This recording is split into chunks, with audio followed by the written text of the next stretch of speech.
жарым жарты эле музыка өчүргөндөн эмне? Андан кийин деле сүйлөшөр өтүнөң анда. Болор иш болду уже. Администратор эч жакка каршы кетпейт турабы? Отурушта да кичине 2 мүнөт отуруп кетти. Тойлор токтотуш керек. Азыр чыгышыңар керек. 2 мүнөттөн кийин испытатель деген токтотуп эле. Өзүңөр өтүшүнө сора, башкадан өтсө болот, той тамаша.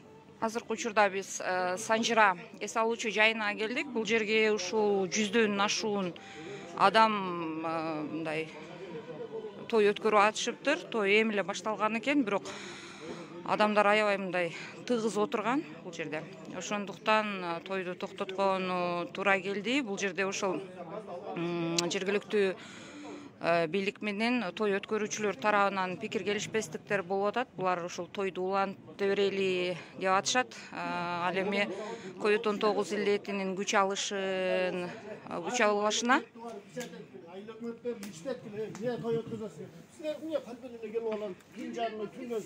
Айыл өкмөтү деле ошондой да, Айыл өкмөттөн сыртынан эле нече сабайтыңар ол хоттон эле.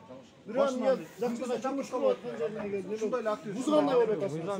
Биз да келбейт элек, барам заказ албайт эле. Мен ууксаң, мына кетип тургуласыздар, жергилесиңер, эмне жерде ызчы болуп атасыңар? Администратор кыз, сиздер эскертүү алдыңыздар беле кыздар? Экинчи жолу келип атышат булар. Жок, эскертүү кагаз жүзүндө берилгенби? Келген эмес, эскертүү. Азыр сиз мени тааныштырып кеттиңиз. Азыр эскертүү. Эскертүү берилгенби? Бул кана көрсөтүп койсузбу ошону. Сиз өзүңүз тааныштырып кетсеңиз. Жана кызмат көрсөтүү департаментинин башкарчысы болуп иштейм. Көрсөтсөңүз ошол мына социалдык тармактагы көрүүчүлөр дагы көрсүн. Кимдики туура чындап баягындай такталбаган маалымат болбой калбасын да.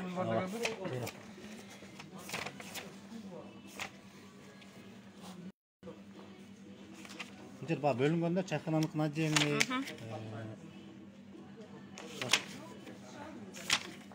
бул жактарды негизи мен дагы кафе ресторан элдерин чакырганда бул жак отурган. Бул жактын жетекчиси отурган, отурганда ким бул жердин жетекчиси? Бул кимге тийиштүү? Бул эжекебиз отурган, мен эси ким экенин билбейм, бирок жоопкерчиликтүү катары бул эжекебиз барган, катышкан, ал чогулушту мен өзүм жеке алып баргам, эскертүү бергенин айтканбыз. Шаардын ичинде меймандарга тыюу салынат. Демек, ооз-2 дагы эскертүүлөр болгон, Мына кана? Санжыра кафеси, Кана? Санжыра кафеси, Маматаева К. Курорт. Телефон номеру, дата. Колу коюлган, Демек алган экенсиздер да эжеке, туурабы? Ошо медиага барган. Демек билет экенсиздер, бул жөнүндө маалыматты. Анда эмесе ошентип айтыш керек эле да, биз биринчи жолу билип атабыз дебейчи. Буга чейин той өткөрүп эле келгенсиңер, Буга чейин дагы келген, ошо той өткөрүлбөгөндөн келип карап, той жок болду, бизге келип эле атышат рейдтер. Постоянно келип эле атышат, биринчи жолу мындай кичине адамдар болуп албаш керек да. Азыр бул жерде канча адам болуп атат? Орто эсеп менен 50дөн ашуун, Эми иштеген кызматкерлер менен бул жерде 50дөн ашуун. Квадрат метрине ошол 50 адамга ылайыкташтырылганбы? Кандай болуп калат? Бирок ал деле ошол тыгыз болуп калат да, азыркы учурда 1,5 метр аралык сакталбайт да, туурабы? Анысы негизи биз азыркы күндө чайканаларга жаптык, чайканаларды эмненин себебинен жаптык? Чайканадагы адамдар, 10дон ашык адамдар, 10дон кем эмес адамдар келип отуруп, бир жерде 4-5 саат чогулуп сүйлөшүп отуруп калган себебинен оору бири-бирине жугат деп, ошонун негизинде биз чайканаларга дагы бүгүнкү күндө кишини убактылуу менен токтотконбуз да. Азыр бул деле чайканадан айырмасы жок. Кабинага кирген адамдарыбыз деле отурат да, бир жок дегенде 2 саат 3 саат убакытты кармап отурушат. Анда вообще карантин кылганда жапкылат. Эртеңки күндөн иштебейсиздер, эртеңки күндөн жабылат. Нуртилек, айтсаңыз, азыркы учурда ушул той өткөрүүчүлөр менен жергиликтүү бийлик өкүлдөрүнүн ортосунда мындай пикир келишпестиктер, ушундай чайканалардын дейбизби, эс алуучу жайлардын дейбизби, ээлеринин кайдыгерлигинин айынан келип чыгып атат да, туурабы? Азыр эле болду ошол силердин ортоңордогу жаңжал мындайча айтканда. Өзүңүздөр деле көрдүңүздөр азыр. Тойкананын ээлери, администраторлору элге туура эмес түшүнүк берип, өздөрү заказын алып алып, өздөрүнүн чөнтөгүнүн кызыкчылыгын ойлогон үчүн ушундай ситуацияга алып келип, бизди эл менен бийлик өкүлдөрүн деп эми элдер көрүп атасыздар. Биз жөнүндө кандай баарына бирдей каралбайт деп атат. Негизинде бизден баарына эле бирдей каралып келип атат. Мындан кийин да баарына бирдей каралат. Мыйзам бар. Ошон үчүн кафе, ресторан ээлерине айтып беребиз. Элге бизди жаман көрсөтпөй, өзүңүздөрдүн иштериңиздерди мындай так аткарып, анан өзүңүздөрдүн чөнтөк кызыкчылыгыңыздарды ойлобоңуздар. Оору күндөн күнгө күчөп атат. Кайдыгер болбоңуздар. Рахмат.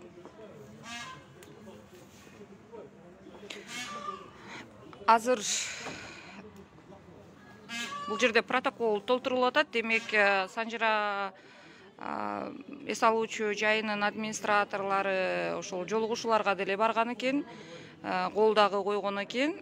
Мындай иш-чараларды өткөрбөө үчүн, COVID-19 илдетин алдын алуу үчүн азыр бул жерде ошол администратор кыз түшүнүк кат жазып атат болуш керек. Эң башкысы бул жерде баягы эң жаман абалда калган бул той ээлери болуп атат да, чындыгындачы. Бир тарабынан ошол администраторлордун айынан алар ишенип бул жерге той өткөзгөнү келишти, канча акча каражатын сарпташты. Эми келгенден кийин азыр мыйзамга ылайык санитардык эрежелер, нормаларды сактоо үчүн булардын тоюн тийиштүү кызматтар токтотууга милдеттүү. Бул бир эле жалал абадда эмес, республика боюнча жүрүп аткан иш. Ошондуктан бул жерде мындай наразы пикирлер дагы той ээлери тарабынан айтылып атат. Алардыкы деле жүйөлүү, алардыкын дагы жүйөсүз деп айтканга болбойт. Себеби эгерде бул жерде жок той кыла албайбыз биз деп отказ беришкенде, мүмкүн булар дагы ушунчалык акча каражатын сарптап келип бул жерге той өткөрмөк эмес.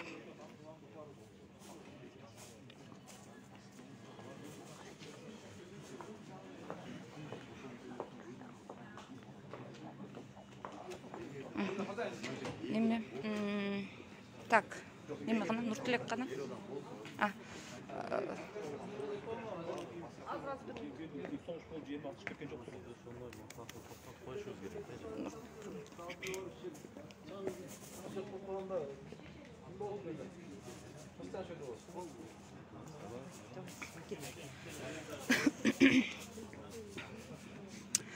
Мисалы, бул жерде дагы 10дон ашык адамдар отурат экен.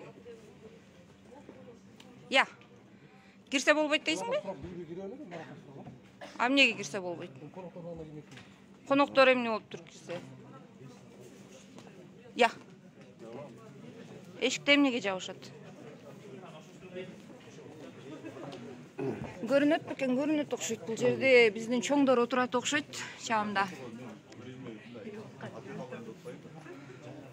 Таныган чоңдордон барбы? 7-8 адам отурат. Пожалуйста, не заходите туда, пожалуйста. Эч жерде мындай эме закон бузулуп аткан жер жок. Эми ошол аралыкты сактабай отурбайбы эже? Аралык сакталган жок да, жарым метр дагы аралык сакталбай баары бүткөн отурбайбы? Сиздер аралык сактаңыздар да. 7-8 адам болот да, эми чересчур болбогула да, сиздер. Жок, аралыкты сактабай, тем более санитардык нормалар аткарылган эмес. Карапайым элге кандай условия болсо, чоңдорго деле ошондой условия болсун анда. Эмне үчүн карапайым элдин тою токтолот дагы булар улантыла бериш керек? Я. Нуртилек, давайте нормасы сакталбагандарды карагыла бардыгын. Анда бардыгы бирдей жооп берсин. Булар боюнча дагы айтып салынып, эскертүү болуп атат сизге, эртең күндө. Юртадагы 5-10 адамга Жок, эже, бул жерде 5-10 адам отурган жок да, бул жерде катарынан бири-бирине жанашып отуруп атышпайбы бардыгы, туурабы? Эми санитардык нормада ондой эмес да. Же туура эмеспи, Нуртилек? Санэпистанциянын өкүлү турат, ошондон. Санэпистанциянын өкүлү ким? Сизби? Санитардык нормада кантип отуруш керек? Мисалы, мына юртанын ичинде, боз үйдүн ичинде биз көрүп атабыз, адамдар, мындай элитный адамдар отурат, жабышып отурушат. Норма боюнча кандай болуш керек? Норма боюнча ар бир адам отурган коомдук тамактануу жайда 1,5 метрде аралык сактап отуруш керек. Анда дагы бул жерде азыр өзүнчө компактный болгондо булар колдорун жанакы дезинфекциялуу антисептиктер менен колдорун залалсыздандырып кирип атат. Анан Бизде бир гана ушу колдорун залалсыздандырып кирип жабышып отурса боло береби азыр отургандай? Если бир семьядан келип отурса, алар боло берет. Жок, булар бир семья болбойт да эми азыр. Өзүңүз деле көрүп атпайсыңдар, ачык эле айтып бербейсиңерби? Ар бир паспортун кирип сураш керек да. Анда келгиле кирип сурайлы, анда көрүп атпайсыңар. Киргенден коркотпайсыңарбы, ачкандан коркотосуңарбы? Туурабы? Ачкыла, анда санитардык норманы көзөмөлдөбөйсүңөр, кирип көрбөйсүңөрбү? А муну айылдан келген адамдар той өткөрүп, могу жакта турушат тоюн токтотуп, башкаларга деле бирдей болсун анда. Эжеке, сиз биринчиден мени кечирип коесуз. Биз той гана жогору жакта бизге буйрук болгон, тойдон токтотула депчи. Тойдун гана санитардык нормалары сакталышын карап көзөмөлдөп. Демек, бул жакта жабышып отурса дагы санитардык эрежелер бузулса дагы боло берет экен. Бул жакта санитардык эрежелер бузулду деп эч качан айта албайбыз. Себеби потому что булар өздөрүнүн антисептиктер менен отурат. Бирок аралыгы өзүңүз айткандай 1 метр, 1,5 метр деп атасыз да. Бирок ошол нерсе сакталбай атпайбы? Эми көз көрүнө эле турабы? Ошону сизге түшүндүрүп айтып атпаймынбы? Тойлор эле да берди уканча. Эми ушул юрттан ичине киргизбеди, бирок өлө киргим келди эле ичине. Костюм шымчаан бирөөлөр отурат, ичинен бекитип коюшту, сыртынан болсо киргизишпей атат. Бирок жанаша жабышып отурушат бардыгы. Анан кийин бул жерде, могу жерде отурат неменики, Түркбаев отурат, Сузак районунун зам акими отурат. Эми бул эркектер жалаң үй бүлөсү болбосо керек. Бул ошол коллегалар окшойт, же коноктору билбейм. Сузак районунун акиминин орун басары.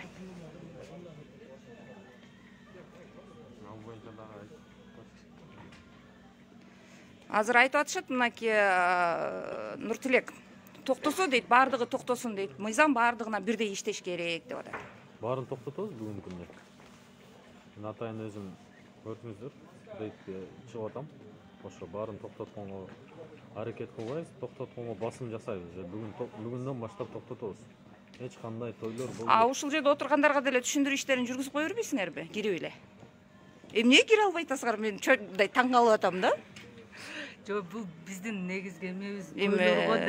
Бар бир да түшүндүрүү иштеринде. Не салына эмес да. Администратордун айтчы, ал боюнча.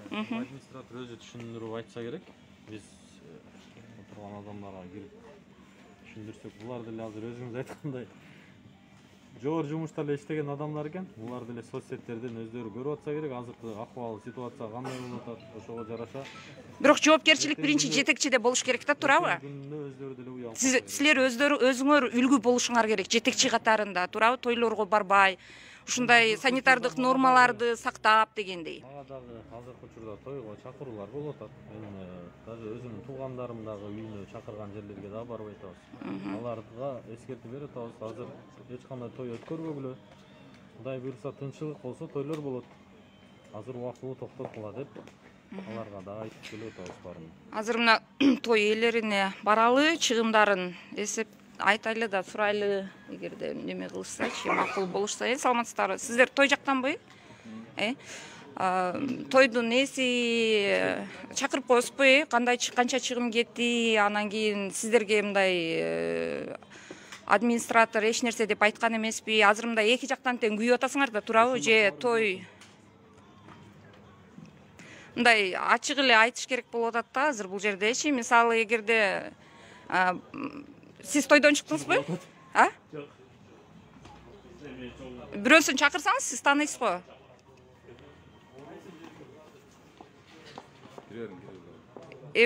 Мага дагы баягы шагы сынып баарын отурса, мага дагы неудобно киришчи.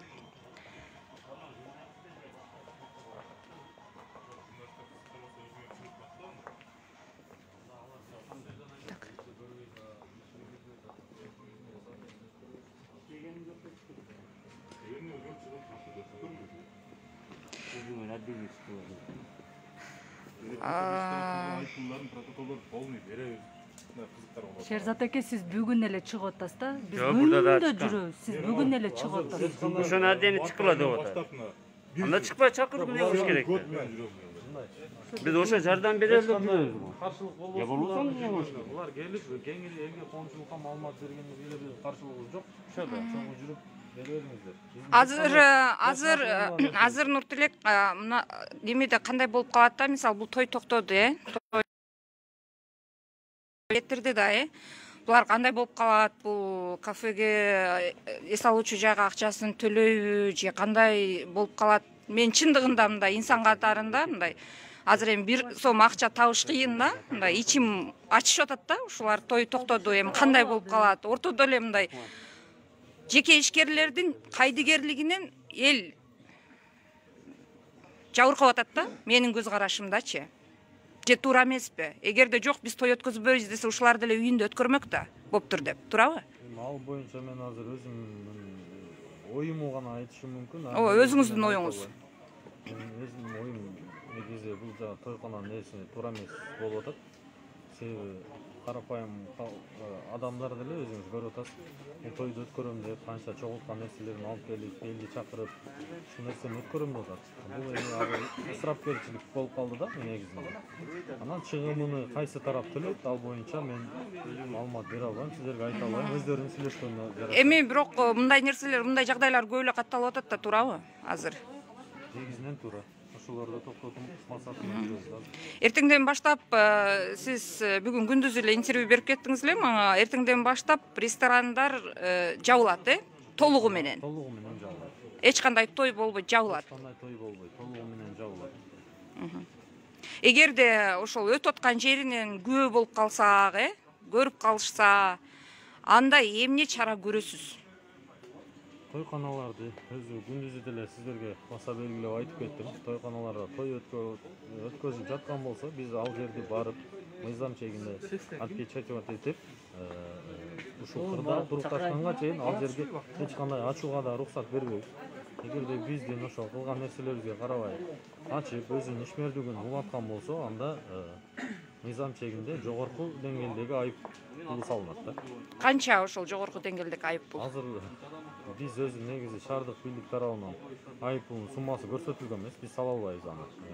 Укук коргоочулар тарабынан 40 миңден 60 миңге чейин айып пулу салынууда.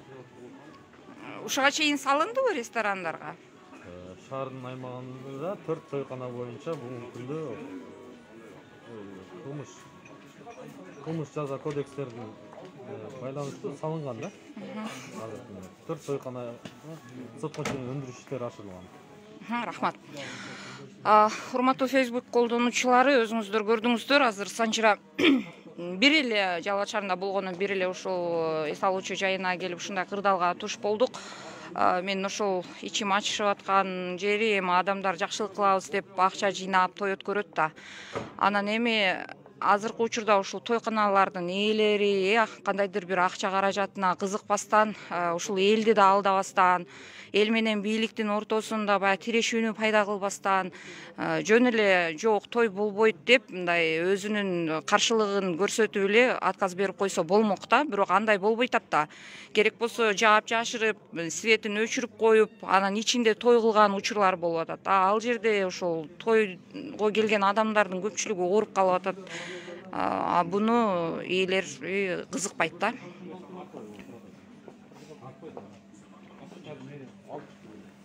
Siz Ekatек'te işleysiniz? Экатекте иштейм, мен вице-мэрмин. Вице-мэрсиз. Азыр бул жагы айтып Экатек салат деп атат. Экатек салбайт. Ешкандай. Сиз айтып Экатек салбайт. Ошондо азыр кандай болуп калат? Мен айтып атам го, Экатек салбайт. Ешкандай айып пул салганга Тергөөчү болду. Укук коргоочулар тарабынан сотко чейинки өндүрүш иши ачылган. Просто мен баягы өзүм үчүн билип алайын деп атам, мен эч кандай претензиям жок немегечи. Просто мен өзүм үчүн билип алайын деп атам. Ал айып пулу сот аркылуу. Анан неме бар? Байке, азыр сиздер каражатка дагы күйүп отурасыздар да, ортодочу, туурабы? Эгерде ушул нерсени жок, бул жерде той болбойт деп сиздерге ошол учурда отказ берилгенде, сиздер үйдө эле кылмаксыңар да, кичинекей той кылып деле, туурабы? Ошол мыйзамга баш иймексиздер да. Каражатка иштесе эмес, келип мындай сразу булагында келип баскан сәл мынча болду деп да. Ичине туруп эле басса, айтса түшүнөт элек, туурабы? Бирок эгерде согуш болгон жок бул жерде. келбей той эси кийин административ кийин деп чакыргандан кийин чечип койсоң болот эле да. Андай мындай бул. Бирок азыр талап ошондой болуп атат, бирок бул жерде администраторлор, ушул жердин кожоюндары андай той өткөзүүгө мүмкүн эмес десе өткөзмөк эмессиңер да, талкалап кирген эмессиңер, туурабы? Мисалы өзүңүздөр угуп атасыздар, азыр оору күчөп атат, туурабы? Азыр мисалы сиз айттыңыз да, баягы жогоруда айыл өкмөттөрдө, башка жерлерде тойлор болуп эле атат. Кана ушул өкмөттөн сиз каерден келдиңиздер? Жол түгөнгөн жактан келдим, Адырдан. Каерден? Когарттан. Когарттан, Ал жакта деле тойлор болуп атат да, Я. Эми сиз азыр жогоруда айттыңыз го, мисалы мыйзам иштесе баарына тегиз иштесин депчи. Мисалы ошо тойго деле жетекчилердин өздөрү барган учурлар деле бар да, Ушуга көз карашыңыз кандай? Эми негиз айтып атам мен. Мына ушундай бизде жооптор ушундай болот, бирок чындыгында жетекчилер өздөрү үлгү болуш керек деп ойлойм. Эмне болгон чакта дагы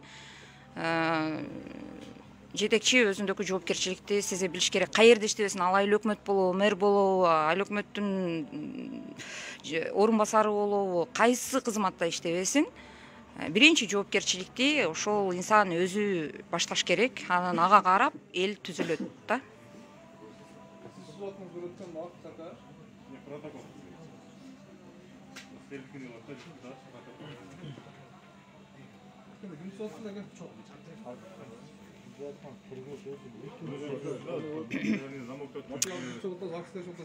Балдар кечиресиздер. Азыр эмне кылып атасыздар? Бул жер эмне болуп жыйынтыкталып атат? Күч түзүмдөрү тарапынан. Азыр күндө биз окуя болгон жерге кароо жүргүзүп атабыз. Атыңыз, фамилияңызды тааныштырып кетсеңиз. Ерматов Нурсултан Акбарович, Жалалбаш ШИИТтин жоруктар жөндөштөр боюнча ыйгарым кызматкери, милиционер капитаны. Мэриянын кызматкерлеринин чогуу биргеликте келип, азыр өзүңүз деле күбө болдуңуз. Той өткөн экен, ошол тууралуу материал чогултуп атабыз. Чогултуп бүткөндөн кийин анан буларга кандай чара көрүлөт? Аны чогултуп бүткөндөн кийин Жалалбаш ШИИТтин кылмыштар жана жоруктар реестрине катталат. Тергөө амалдары жүрөт. Жоруктун курамы болгон болсо соттун кароосуна жөнөтөт. Сотко өтүшү мүмкүн, иши.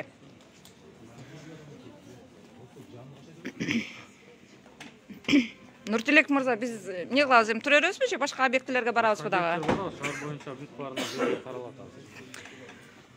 Ошол урматтуу Facebook колдонуучулар, дагы бир кызыктуу жерлерге барганда көрсөтөбүз. Амандыкта жүз көрүшөлү.